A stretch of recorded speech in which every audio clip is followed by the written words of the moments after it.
Aquaman 80th anniversary super spectacular issue 1 is what we'll start off the show with.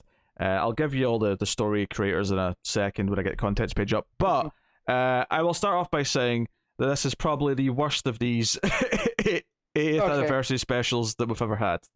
I'm glad I'm not the only person, because I did not enjoy reading this. I mean, I didn't enjoy reading it. I will say it's not terrible. It's not like, I wouldn't say like all the stories are terrible, but as a whole, it's just so mundane and just mediocre that there's no flow to the stories.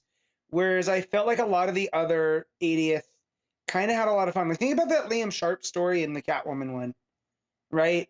They kind of played with her origins and time as Catwoman, like the different stuff. There's none of that here. Like, these are all just like a smattering of Aquaman stories, and honestly, I feel my dude Arthur deserves a little bit better. Yeah, you know? This one definitely felt like a cash grab. What's annoying about this is that I often bring up a problem I have with these anthology books, which is that a lot of the stories, even when some of them by very good writers, fail to be good stories on their own, and they tend to be these weird snapshots where they've got one idea, right, one statement they want to make about a character, and they'll tell a story that's not really that much of a story. It'll just kind of make that point, and that's it, and then it's over. And you don't really feel like you've gotten much of a journey out of it. You don't feel like you've gotten much of an arc out of it. It's just kind of a statement. And this suffered from a lot of that. It also suffered from not having really any kind of showpiece. Like, usually there's one or two that are really great, and you can sort of like, okay, that's your tentpole stories, and then the rest kind of make up the rest. It didn't really have that. You know, the ones by the few creators that I really like in this, they weren't bad, but they weren't like special or that you know, amazing. And here's the thing, like, there's no like yeah, you have a Jeff Johns story, and he had a big, huge run on the character. But like, where was the Abnett story? That was surprising. You know? Yeah, I was surprised. And where was the Kelly Sue, who just wrapped up the most recent, you know, solo title?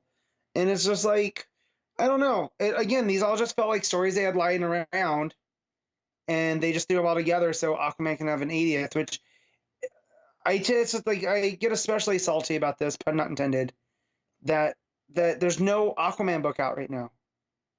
So like, there's about to be two in a way.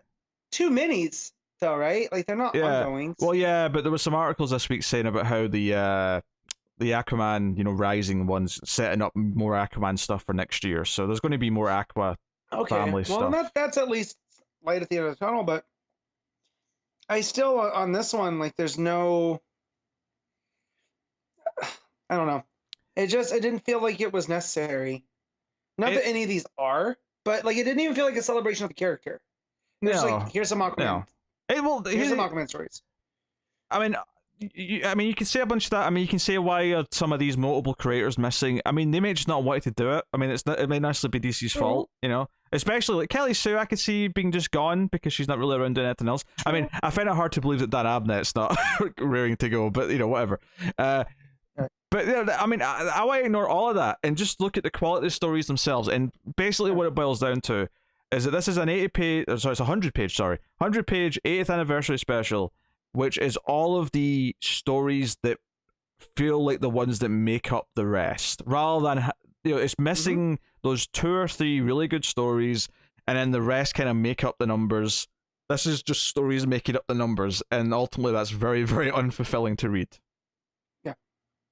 I mean, there was one that I did hate reading, but we'll get to that when we get there.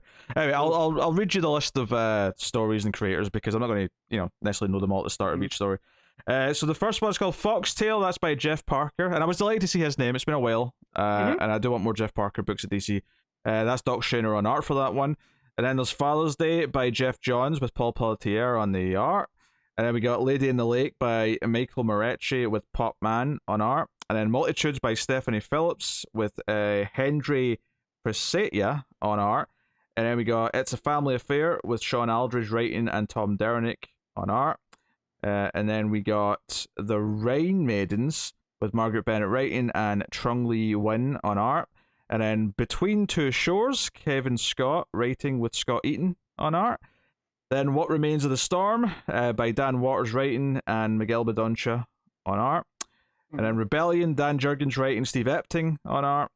Red Sea, that's Chuck Brown writing with Valentine DeLandro on art. No, that's Chuck Berry. I was about to crack a joke, but it's Chuck Berry's the artist. Not Chuck Brown. It was not Marvin Brown. No. That's your cousin Marvin. You know that new comic writing style you've been looking for? Yeah, you know that the storytelling style you've been looking for? Yeah, well, look at this. And then Foreshadows, the final story with Brandon Thomas writing with Diego Olortigue. If I'm probably butchering that last name, apologies, but no, close enough. That's what I would go with. Yeah. So I would say out of all these stories, there's one that I'm going to be somewhat positive of, and I don't know if you'll guess which one it is, but no, there were 3 that I enjoyed. All right, the rest Sure. of them were just kind of middling. One I thought the voice was really bad for. Mm-hmm. And so we'll get there. Yep. I was feeling kind of down on the art for a lot of these, and then it did pick up towards the end, but there was a few in the row that were better. But there was definitely a and not the first one. I mean, Doc Shaner obviously is very good, but Right. after that, I felt like there was a bit of a weird big gap for me in terms of good art. But anyway, so yeah, the Foxtail. This is about a giant sea creature that's trapped a submarine in the ocean, and Aquaman tries to get the creature to let go, but can't.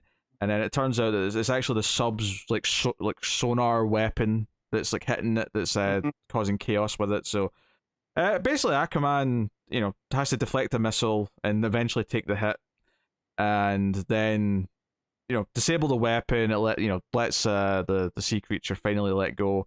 He has a little flashback moment to when he had to learn about how his dog like would have something in his ear. Yeah, basically the idea that he's used to like sea creatures just like doing what he tells them to, or understanding what he's asking. But he had to learn that the reason why the dog's acting weird is because he's got something stuck in his fur, and this was kind of the same logic. Yeah, which this felt very much like an Aquaman story though. Like this I would have expected in like an annual type of story, where it shows Arthur's relationship to what's going on in the ocean, and how most of his superheroics is stuff like, hey, why are you messing with my realm here? Oh, for sure. So of course, I want to make it clear. It kicked off pretty well. I want to make it clear that I don't think this story's bad. I actually think it's perfectly fine. It's just, and it is one of the better ones. Sadly, I when I read this before I read the rest of the book, if you told me this was one of the better ones, I would have felt a bit disappointed, because I think with this one, I was like, I really like Jeff Parker's stuff with Aquaman, and this I was kind of expecting maybe a bit more than this was. Like it's fine, even good, but it wasn't necessarily like up to the expectations I had. But yeah, that's basically the story. And he says, you're going to stay away from the waters with your weapons, or else, and sends them back. He lets some whales guide them home. Yeah. But yeah, that's basically that first story. The art's very good though, because it's Doc Shaner. The art, yeah, it's Doc Shaner art. It's really good. You can tell, like, he has a vibe for Arthur that he likes to capture, where it's in that kind of pulpy Doc Shaner style, but also feels modern at the same time. So it's cool to see Shaner on something like this, because I'm only used to seeing him on like the Strange Adventures vibe, or what else has he done? He's done a couple smaller stories here and there. There's a lot. He tends to hire him to do a lot of the new covers for the Silver Age omnibuses and stuff like that. Yeah, they'll have to get him for that. But this, you could tell he was having a lot of fun. Like the sea creature looks real cool, so it's fun to see him drawing that type of stuff too. Yeah, I thought the interiors on the sub look good, I thought, with the red light and all that. Yeah. Yeah. So I thought, okay, this is starting off pretty okay. And all right, no issues yet. And then we got to then we get to like pinups, where why in 100-page? Well, they're not pinups; they're actually just old covers. Covers. The most interesting thing about it is that it has like, so the first one's like one of the Sejic Aquaman covers, and it says first appearance at the bottom. So each of these covers are of a different character. So then the second one that's right after it's Mira, and it's like, first appearance, Aquaman 11, 1963. That was the most interesting thing about these. Because I was like, oh, some of these other, not Mira so much, but I was like, oh, when was the first appearance of Ocean Master? Right. When was the first appearance of so and so? Right. But they're not. Yeah, most of these other specials got new pin-ups done by artists. Yeah. For these things. And that's where I get it. Now I was like, that was my first clue that something was off. Because I was like, well, cool. I like seeing Cedric art, but this was the cover. This isn't a new Cedric piece. Yeah. And I recognized the Mira one, which is also by Cedric. I didn't recognize all of them, but I'm assuming they were all old covers, just because that was the trend in this book. Which, it just makes you feel a bit more budget. It feels like, oh, they didn't pay some artists to do some new art. Yep.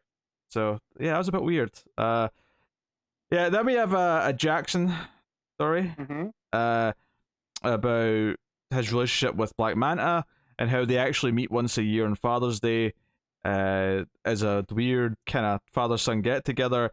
And the conversation apparently always goes the way Jackson says, you need to turn yourself in for all your crimes. And then Black Manta says no. And then they fight. And then and then Jackson is really, really sad because Black Manta is not really there. It's basically that beat in Spider-Man Homecoming where Tony's not really there and he's pissed about it. Apparently this happens every year. do you know what really got me about this? And this is the Jeff Johns story, right?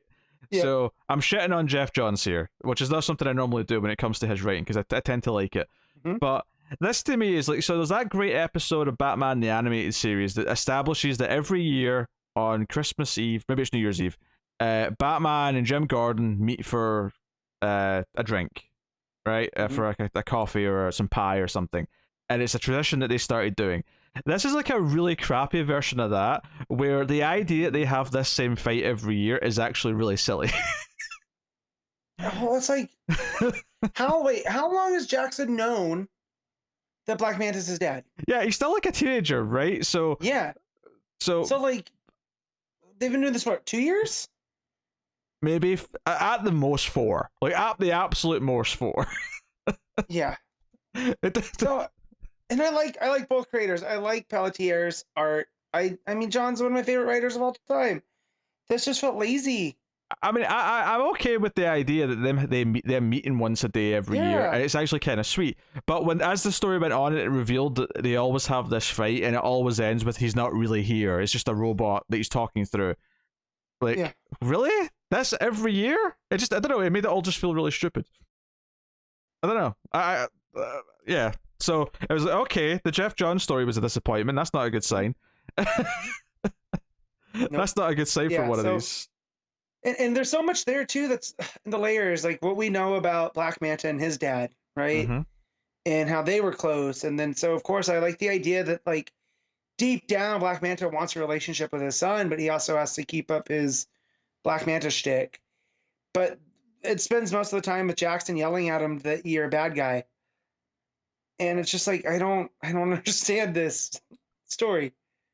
You know? Nope. Should we have been rating these as we go? Are we rating these? I don't know. I kind of want to. I think it'll be funny. The first one's a 7, and then this second one, for me was like a 5. What were you saying, Matt? I like the last. So I'll say the first one was an 8, and this one was like a. I'll give it more points than I should because I like the art. It was a 6. Let's see. How low can we go? How low? Oh, it's gonna get real low. Next up, so it's Akamai and Garth. This is the Marechi story. Now, I think Marechi did some fill-in issues of Aquaman, if I remember right, and I don't remember liking them that much, which is not a good sign. Also, the art here, Pop Man. I don't know if I feel like I might have liked some Pop Man art at some point, but I don't like it here. I feel like here there's too much of the sheen, so that could be the ink and the coloring. But I agree. There's been Popmon stuff that showed up before. I think it was in the Super Sons? Catwoman? I was maybe Super Sons? Yeah, I think maybe some Super Sun stuff by Popman. Maybe. I just remember I remember the name popping up in a special thing like this. Oh, was it the Robin? Did Popman pop up? Did the name pop up? It did. Yeah, I don't know. So this is just a story where they go to fight some villain, uh, some generic. Was it Vivian? Some purple cloak. So it's the Lady of the Lake. Okay. Oh, that's right. This gets all Arthurian Arthur. legend. Yeah, because Yeah. she starts talking about taking the sword out of the stone. Um, it's mostly just them fighting with lots of like art. Honestly, the art in this, it had that kind of like I'm having a hard time paying attention and looking at the layouts because it's just all just kind of blending together and looking kind of lots of squiggles, lots of purple magic energy firing about. And once you get to it being just straight up King Arthur stuff, like I'm just kind of like falling asleep at that point. But Yeah. I know Connor probably. I don't think he's going to read this because he's missing this week and he won't go back and read this big 100-page special. But Yeah, I thought of Connor as well with this one, but even with this, I was just like, okay, we're doing King Arthur. I get it, Arthur. well, he's a king. that's not why I thought. Water. I didn't think of Connor for that. I thought of Connor because this was a disappointment, and when I think disappointment, I think Connor. It also just happened to have King Arthur stuff in it, but Yeah, that's a big yikes. Come on! Sometimes you see the opportunity for a joke, you have to take I it. know. So, but yeah, and then it just kind of, Lady in the Lake. He pulls the sword out of the stone, and it's a story. Like there's kind of just like it ends. That's my big problem with a lot of these. A lot of it, yeah.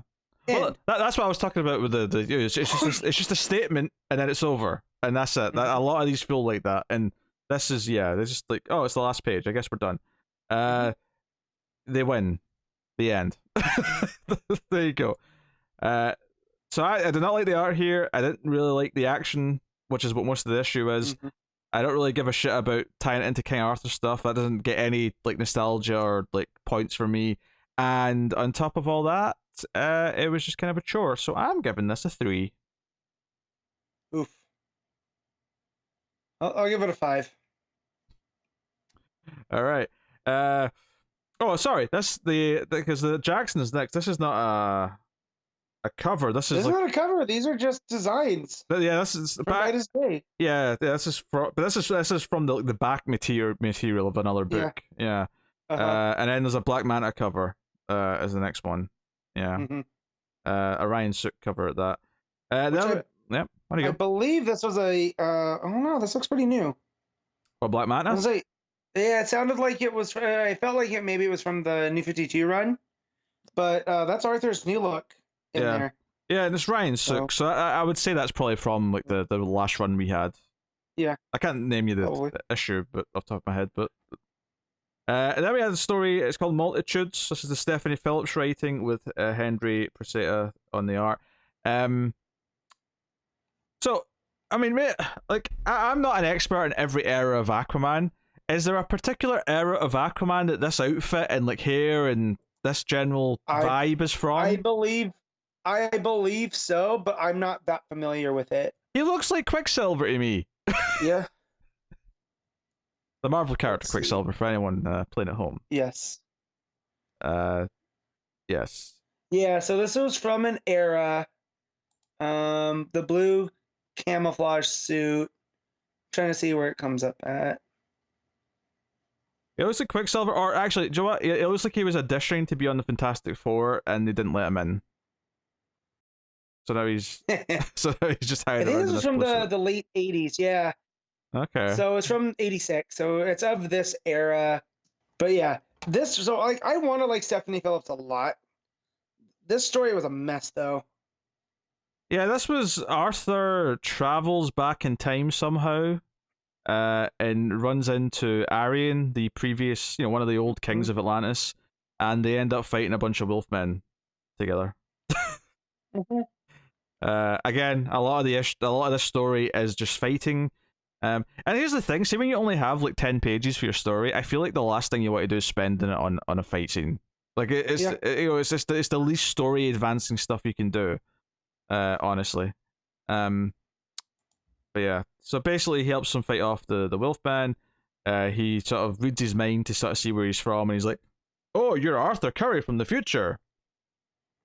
You're special and important, and don't be sad that your brother's dead. You will go on and do many great things." And the whole story is basically just Arthur trying to get over the fact that he's maybe just failed too many times, and at the end he's like, "No, what? No, I should look towards the future." The end. That's basically it. Yeah. The art's better than the last one. It's better than the Pop Man art. I'll say that, but I wouldn't say I like it that much either. Yeah. It's fine. Like, it's decent art. Yeah, this is who is this? The Hendry Procedia. No, it's fine. It feels like an Aquaman book, you know. But yeah, I'm just trying to wrap my head around this blue suit era, and if like he was a mystical time traveler that I missed out on, you know. I don't know. I can't find anything. I mean, I don't know if time traveling was part of that era. If that's just something that's been added for this story. Right. Because this isn't like Peter David's run or anything like that, is it? This is this is just some weird period at the end of the 80s. All right. I mean, yeah.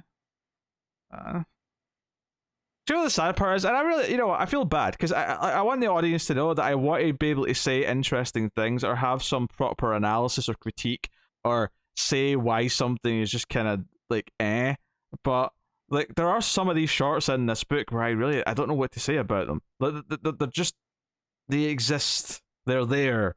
They stand there in a void of empty space around them. And this is one such story.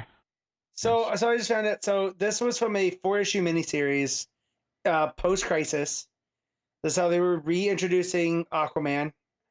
That Arthur and Atlantis were connected to the mystical kingdom that the wizard Arion lived in during ancient times. So they went real mystical, magical, and he got transported back to actually meet Arion here. So, what a weird pull. Yeah, I mean, someone clearly liked that miniseries and thought they'll do a connection to it. Yeah. That's the 80-page special. Or sorry, I keep saying that because it's the 80th anniversary. Yeah. This 100-page special is to use an obscure wrestling reference that only a fraction of people are going to get. This is more to pop Matt than anything else. This is the Doc Gallows equivalent of a comic book. This is this is highway robbery, quite frankly. I do not recommend this purchase. If you've not bought this yet and you were thinking about it, I'm telling you right now to save your $10. It looks like a comic book, but then you get into it and you're like, this comic book is kind of bad. Why? Well, it's not even. Why is it still around? It's not even just that it's like, because it's not that bad. I mean, there's some okay stuff in it. That's why I said kinda. It's just low effort. Everything about it just kind of feels like slapdash and thrown together. Yep. Anyway, that's what that was like a, I don't know, 4, 5. Sure, there we go. Moving on. Then we got a story. I did kind of like some of the art in this next one. This is just because it's very Silver Age looking. Aquaman's in the orange and green, look very classic. I appreciated that. Admittedly, then it kind of gets to the actual main story where he's on the beach with Mira and they've got a young Garth and they're fighting Aqua Beast. I kind of appreciated the pulpiness of this. And Aqua Beast, for those who don't know, it's just a big muscly version of Aquaman. This was the one that I thought like the writing was not good. That's fair. I think it was going for like a old school pulp thing though. So, and I get that, but after like the other stories around it were better, maybe. Maybe. But yeah, I think I legit enjoyed this more than the last two. Without, and it's not that it's that great, but at least I got some pulpy cheesiness out of this one. Also, I learned about Aqua Beast for the first time, and man, I want Aqua Beast versus Bane in a wrestling match now. Oh dear. I mean, the ending's kind of a whimper. It just kind of suddenly ends again, like some of these do. But I at least appreciated Aqua Beast and the big introduction of Aquaman. I thought that page looked quite nice. Like that's basically, and I like that when Aqua Beast comes out of the water, he's holding up Aqualad by his foot. It's like he's just like a dead fish. I thought that was a neat, like. So I got something out of this one. Yeah, I mean, he also got Aquaman in an Aloha shirt in the end over his superhero shirt, which I think is a hilarious touch. I was getting Mira's hair in this. I was getting like Peggy Bundy.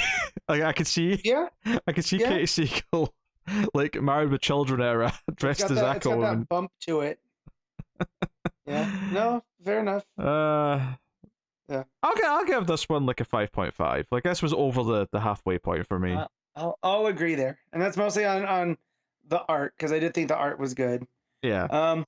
So basically, this is just Aqua Beast in a nutshell. Upon looking him up, he really just wants Mera, and he's gonna do everything he can to get Mera. I mean, becoming the Aqua Beast. I mean, I'll give it a little bit of a critique in the sense that you can definitely tell it's of an old era where the villain's plot is that he just wants to steal the girl, right? He just wants to steal the damsel, right? And obviously the story makes it clear that she can take care of herself, and obviously we're past that, but you know, it is worth mentioning. But yeah, but other than that, I kind of love it as an old pulpy idea. Yeah. Bring back Aqua Beast. They can start a new team. Aqua Beast, Buana Beast. Something else. Was there other beasts in DC Comics? I don't know. I can't remember. Anyway, next up. Oh, I hated this next one. I figured you would have. It's Margaret Bennett. This is a bombshell story, which I guess they didn't have anything else. So we're gonna put a bombshell. Not that there's anything wrong with the bombshells. I know it's beloved, you know. But in the 80th special, weird decision. Yeah, I hated the art in this, and I know that's going to be perhaps controversial because I've definitely clashed with people on this type of art style before. But it's not for me. It's what, some mermaids that they free from a spell up the Rhine River. So bombshell set during World War II. So this is post World War II. Apparently the Nazis were using these. Basically, they had corrupted these river nymphs that hold this golden harp, and you can only attain the harp by being a man with that doesn't know love. So Arthur and Mera, who in bombshells everything's kind of gender swapped, where the women heroes are the primary heroes, and so Arthur's almost like her sidekick for Mera here, and yeah, he goes and he obtains the heart, and then they break it and free them from their free the river nymphs, which is kind of nice. They're just weird to be included in an Aquaman 80th. This is more of a Mera story almost. Well, we had a Jackson story earlier on, so I mean, I think it's fine for some of the stories to be centered on the side characters. True, but like in this alternate, I don't know. Just I guess. Where else are you gonna have the story? I mean, you're preaching to the choir. I would like anything but a bombshell story here, but this is what it is. I mean, obviously, this is like partially a taste thing. But like I find it hard to pay attention when I just dislike the art this much in terms of its style. See, I thought the art was the best thing about this one. It's just not my taste. It's just not my style. Yeah, the writing itself is a little bit clumsy in parts. So, but yeah.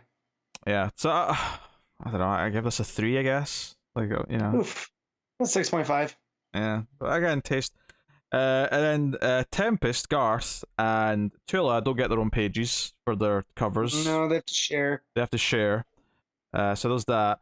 And then Arm gets one to himself. This is a Matina cover, so obviously it's gorgeous. But again, it's an old cover. Yep. So, put that out there.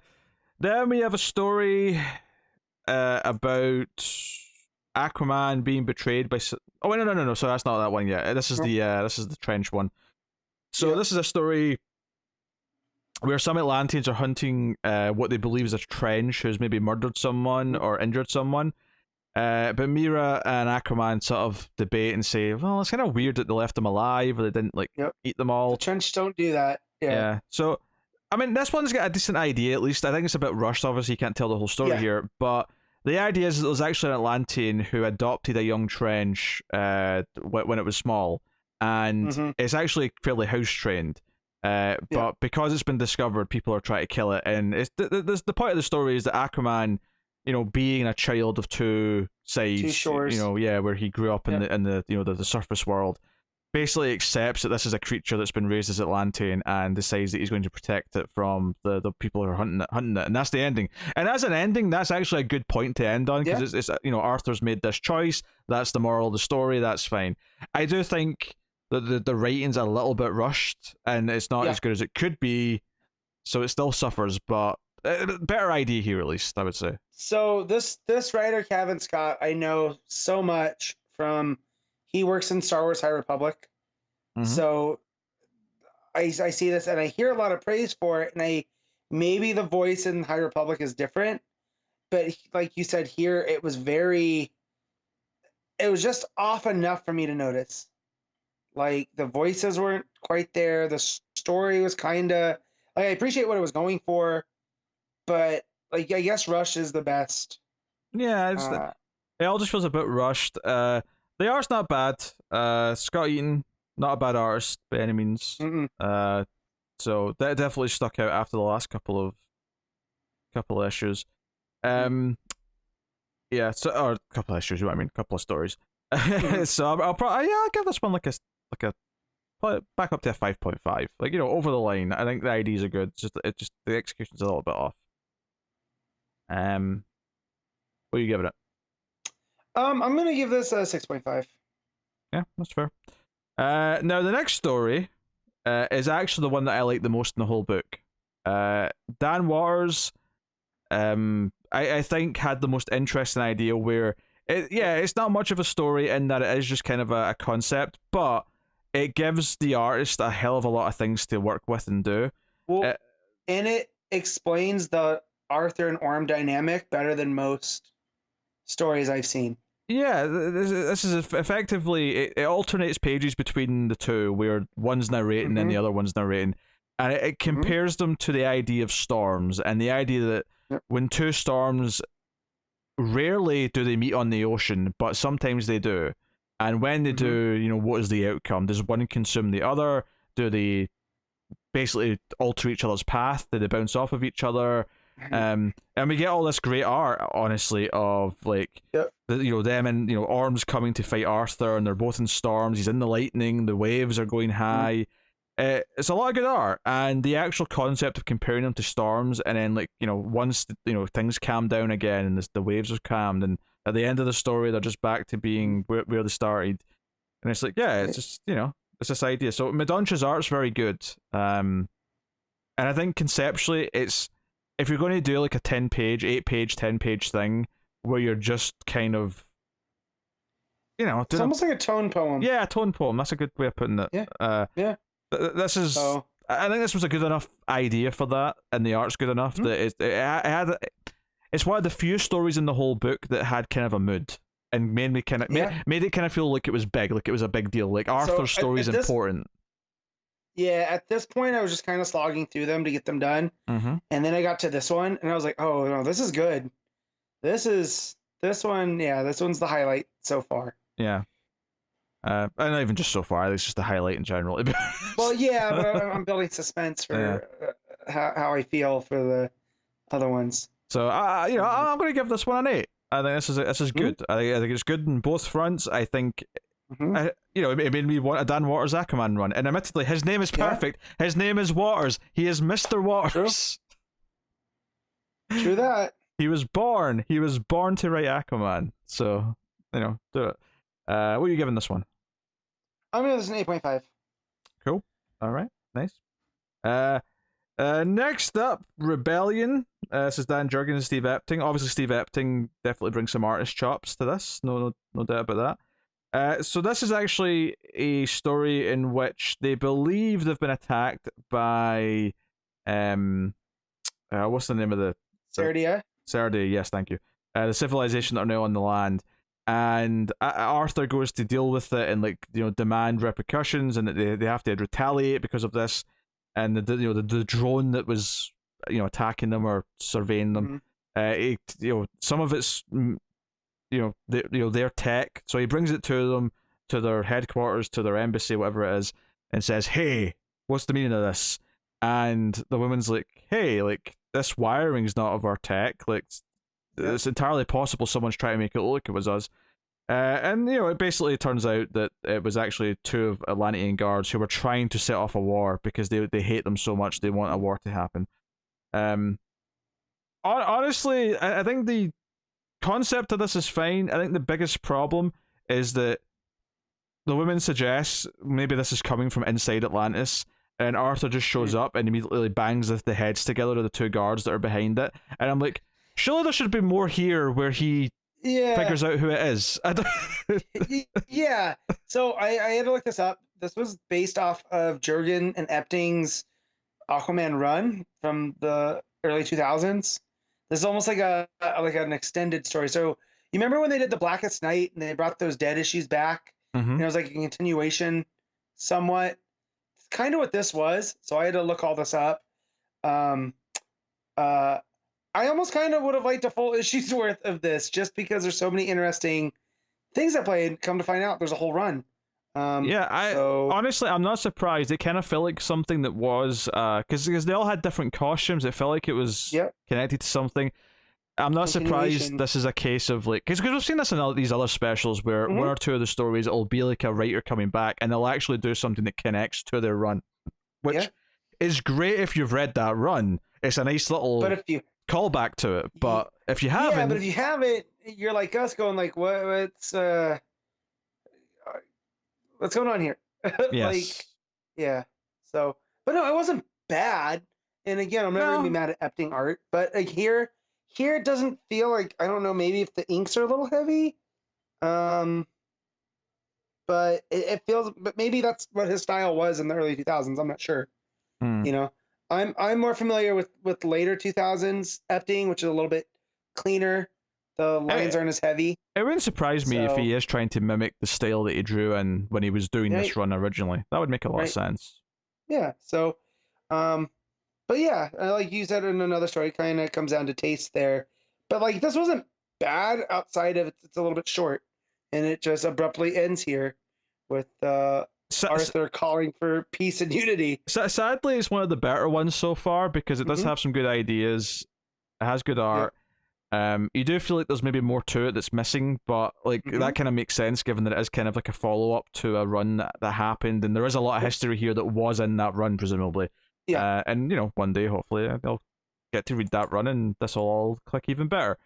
On its own, because it does feel like it glosses over the actual like discovery part of who's behind it. Like I get that it teases, okay, it's someone from inside Atlantis, but he just immediately knows who it is, and he just, you know, like, and I get that it's the only people it really could be in the context of the story is the two people who found the drone and were telling him about it, but you know, so I think based on that, I'll probably give it like a 6.5. Like, I think there's enough here that I'm happy to say it's this. You know, again, the problem is though is that this is kind of like, yeah, obviously we just had an 8, but otherwise like 6.5 has kind of been the peak of this book. Is the problem like that? You know, the average is not good. No, so not at all. If this was the low point of the book, that'd be great, but it's not. It's actually nearish the top, and that's kind of the issue.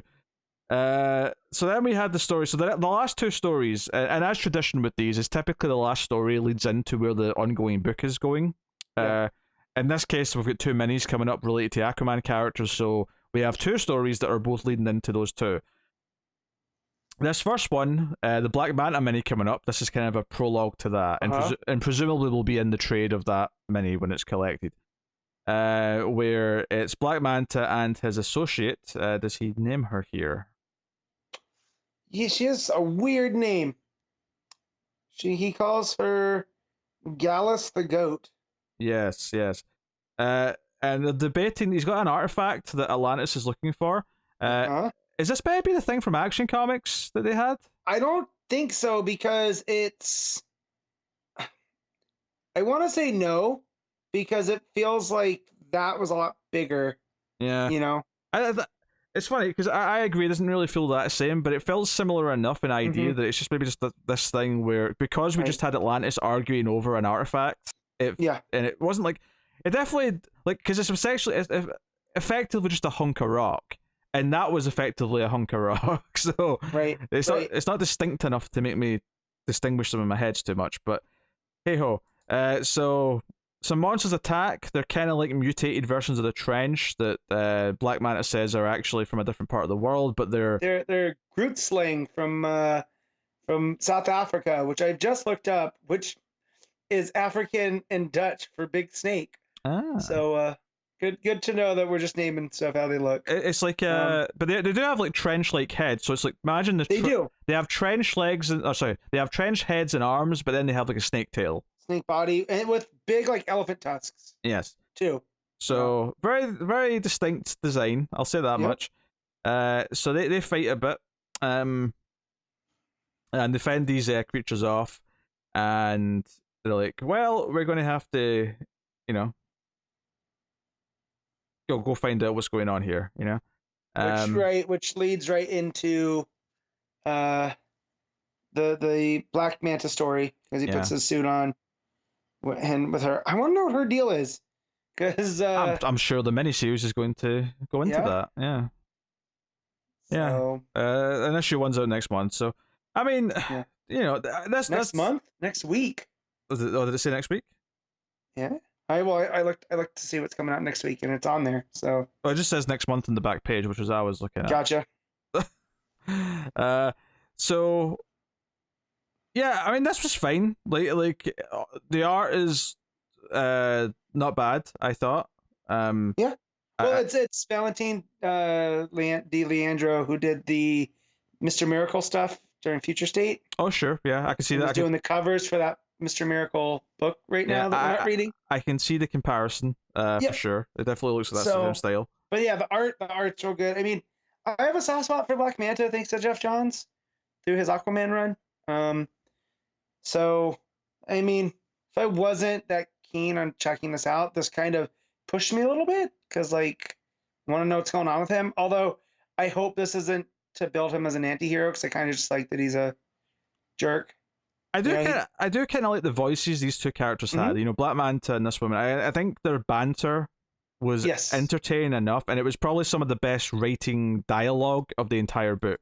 Like, yeah, I don't think I enjoyed any conversations really up until this point in this book. That's fair. It's Chuck Brown that's doing the main book. Yeah. So who I don't know from anything else. So this is the first time of. But let's not lose the fact that his name is probably Charles, so he goes by Chuck Brown, so he doesn't have to go by Charlie Brown. I mean, that's fair. Yeah. I mean, to be fair, there's a lot of people who go by Charles or Chuck who never felt the danger of being called Charlie. Right. But hey, I'm happy to give that a 7. That's just one of the better stories in the book. Yeah, I'll agree with the 7. Yeah. I was going to read issue 1 of this mini anyway, because I tend to try all the new issue 1s, but that's definitely made me a little bit more curious about it. Admittedly, I'm not sure how essential this short story is going to be for it, but as a teaser for it, yeah, sure. I have no major complaints. So then there's the Andy page with the previous art. Andy. Yeah. Obviously, this is the newest first appearance, 2020. Did we see that it stands for Andrina? I don't know, actually. That doesn't ring a bell. I don't remember. I remember reading the issue where she was born, and I remember learning her name was Andy but I thought that was based off of the gods that he was with during that Kelly Sue run. Mm-hmm. Because that was his name, that's what they were calling him. So I like that though. I like that it's short for Andrina. It sounds like one of Ariel's sister's name from Little Mermaid, so it fits. Yeah, and then the Robson Roca dedication page, which was in all the books like last week or whatever, but it was nice to put it in here as well since he did work on Aquaman. Yeah. So it was nice to see that. And then the final story of the book, the Brandon Thomas one, and this is leading into the Jackson Aquaman Rising book, which is basically Aquaman and Mira head off for a bit after Jackson's been training, and he's left with Andy. But then Scavenger and some pirates show up. They're looking for a gem that apparently Andy just picked it up on the beach. Mm-hmm. So they're targeting Andy because it was sparkly and she's a baby. Yes. So, yeah. And basically, it's a scepter that has all these gems in it, which will only open. It will show the way to this magic treasure that they're hunting. Mm-hmm. So I assume Matt was at least into that part of it because this is poppy as shit. I didn't hate this story. Like Brandon Thomas is real hit or miss with me, and this was closer to a hit than a miss. So yeah, the whole treasure aspect. I like Scavenger as a villain. We don't get him enough Sure. in Aquaman comics. Yeah. Um, I think also, um, I had a small laugh that when Jackson and Andy hide into the jungle, Mhm. he makes a little baby Bjorn out of leaves, and I thought that was hilarious. Yeah, I didn't dislike this either. It's just kind of fine. Yeah, I like the idea of Jackson having to protect Andy and kind of being there for what is it, because he refers himself as uncle, and it's not really, right. but that's, effectively that's the relationship that he's going to have with the kid. Mhm. And that part's fine. I thought as a setup to the miniseries though of Jackson becoming Mhm. new Aquaman. Yeah, it's called Aquaman the Becoming. I keep calling it Aquaman Rising because I forgot the title. Right. But setting up as a setup for that book though, it doesn't really feel like it entices me in any way. No, no, not like the Black Manta one did Yeah, right before it. because the Black Manta one introduces a plot, it introduces a new character. At least I think she's new. Right. Right. And sort of teases like, whereas the only thing this really does is like Jackson feels like he's not good enough and he wants to get better, Right. and that's it. And Aquaman's like, well, turns out And what we've got an I do idea like, for you. yeah, I do like too that this carries on because neither of you read the Future State Aquaman stuff. That was just me, right? Did I not read the first It, one? I feel like I read the first one. Did I not? okay. But it carries on that Jackson and Andy relationship that you see here, where he feels like the big sibling. So I was getting some Robin vibes here too, to where he just wants to be a good role model, and find his place. Where does he belong in the Aqua family? And he cares very much about this little girl. I think what's a little bit weird about this for me is that Jackson in comics has not really been around that long. So it feels weird that he's at this stage, and like I'm not saying it should be Garth instead, right. but Right. if anything, like Jackson feels more like Tim Drake here, whereas Garth should be the Dick Grayson of the Aqua family. Right. But I will say that with Garth, though, I feel like they're building Jackson up because at least he's interesting. With Garth, I mean, no, that's a fair point, but it doesn't alleviate the idea that he's not been around that long. So it feels like we're kind of catapulting him to a status that you really just get by like time. It's just a time thing more than anything. No, and I get that, but like with Garth and stuff, I get that he's the original. He's the Dick Grayson generation, but I can't tell you anything about Garth besides he does magic. He was left on a reef, because of his purple eyes. I know that much. At least with Jackson, there's that, he is kind of the Tim Drake, right? Where he has more in common with Arthur than anyone, right? So if anyone's going to take over the mantle of Aquaman eventually, it makes sense that it'll be him. So I do like that Brandon Thomas seems to have a take for the character here. And hopefully that carries over because this is his theme between the relationship of him and Andy, and then his relationship with Aquaman and Mera, wanting to be worthy of their legacy on top of it. Like there's a lot here that I hope that lands on the main book. There's potential there. Sometimes it feels like sometimes comics like to pretend there's a legacy to something that doesn't actually have a legacy yet. Yeah. And Jackson at times I think can feel like that, whereas when I look at, like, I mean, go back to the Robins for comparison. Like every single one of them, like have the time now. Even Damian now has been around long enough that it kind of feels like Damian is so established and he is still obviously presented as a very young character, but whereas Jackson, he didn't really show up until the start of Rebirth, right? That was when Jackson showed up in the comics, right? So we're kind of in this weird place where because he was in a fairly like B-level Teen Titans book. As much as we enjoyed that Teen Titans book at the time, it wasn't exactly like must-read stuff. He wasn't featured heavily in Aquaman, not until recently. It wasn't really until the Kelly Sue run where he was a prominent figure, and it's definitely some of the best stuff he's had was in that run. So I'm very curious to see the development of his character now, and I mean, and maybe that's just a case of he needs a spotlight, he needs his own book, which this is going to be, where he is the central character. Yeah. And that's cool. But it's the sort of thing where they've not sold me on him being like elevated yet until I've actually read some stories where he is sort of presented to me that way, I guess. Gotcha.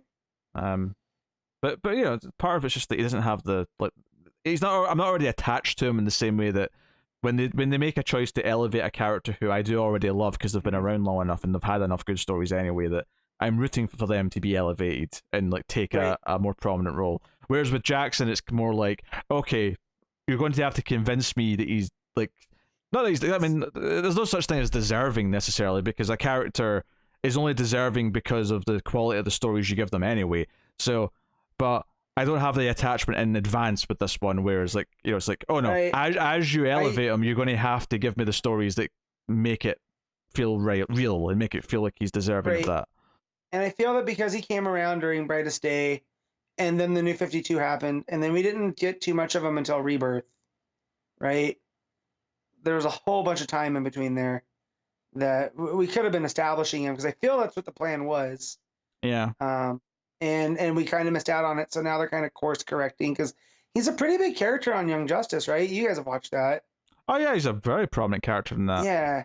So it does feel like they've had these, lofty goals for the character that kind of got sidetracked for unknown reasons, And I'm excited to see some other stories, because I do feel like the stories we've had with them so far, and it's not even really been that many, but I feel like we fall back onto his relationship with Black Manta, and it happened in this very anthology. Is that we went back to that for his one right? Well, yeah, 2 stories technically, but this one at the end. But still. which I do appreciate that, because it's him fighting like this man is my dad and whatever, and I don't, him fighting that legacy because he wants Arthur's lineage, right? Like that's what he's going for. Yeah, but it's the problem a lot of comic book characters have, though, is that they always go back to the one key plot detail that they've been given, and they never advance beyond that. And obviously, Batman's a bad example because he does have a lot.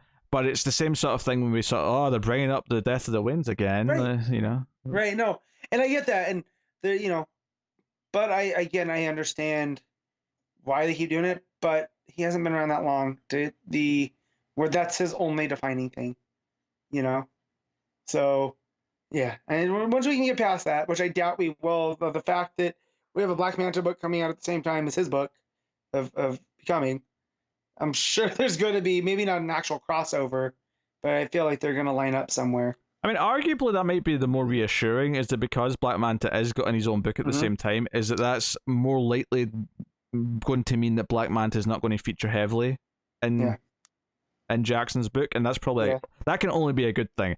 I think giving him like struggling with like taking on a new role and more responsibility is far more interesting to me at this point than just having him whine about his dad not being a good person again. Because I'm already at the point where I'm kind of sick of that as a character thing for him. No, I do, and I want him just to let that go and go. I'm never going to change my dad, so I'm going to embrace Arthur, as that father figure, and whatnot. Just because I like the idea that Black Manta, like, I forget which comic creators I saw on Twitter this week talking about, like, there needs to be more unredeemable villains, because it feels like right now that's the thing. We're like, oh, we're gonna write this villain, but they're actually, deep down, they have a heart. And I forget who was saying it. It's like, yeah, but sometimes you just want an utter bastard. And I felt that's where Manta was for a long time, because during Snyder's Justice League, he was the one guy kicked out of the Injustice League. Yeah, I mean, obviously, Joker fits into that category, but Black Manta's very different in that. Yeah. He's not a crazy bastard. He's just a cold bastard. Exactly. And he's like, I don't have time for this. And I like that. And then, not every character needs to be Poison Ivy and Two-Face and Deathstroke that they can play the line. That's what makes them special. But if every single character's doing that, and I don't want to put Catwoman or Harley in there, because at this point they're heroes.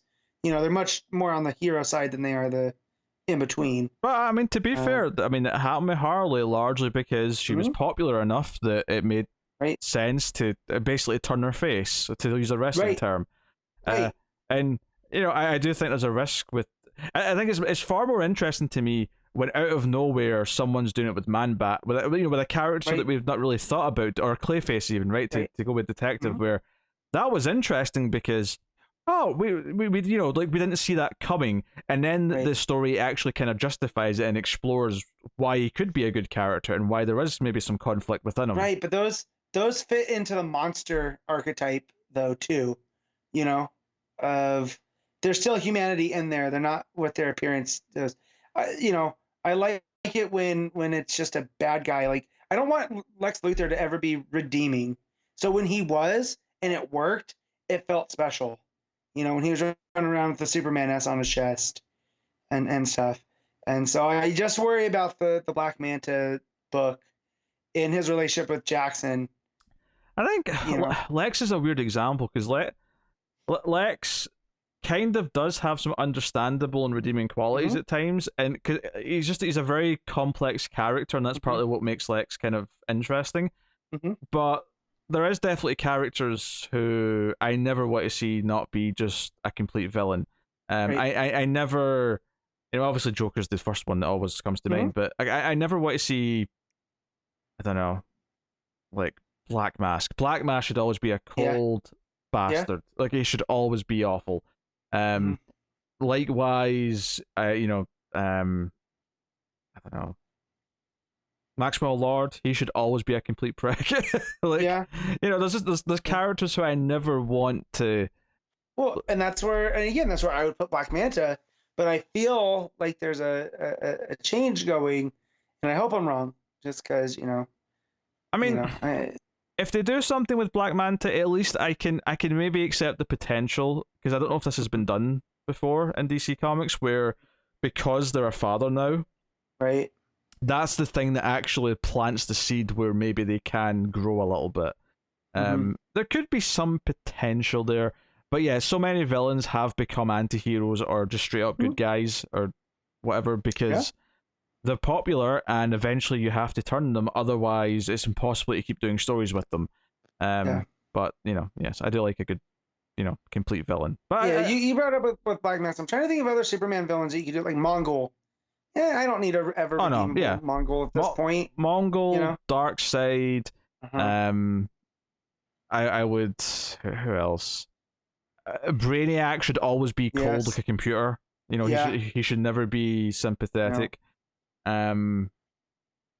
There's a bunch. Yeah, there's a bunch there, but yeah. So we'll see how this goes. I'm glad to be having Aqua books back because that's I was enjoying that before they pulled it.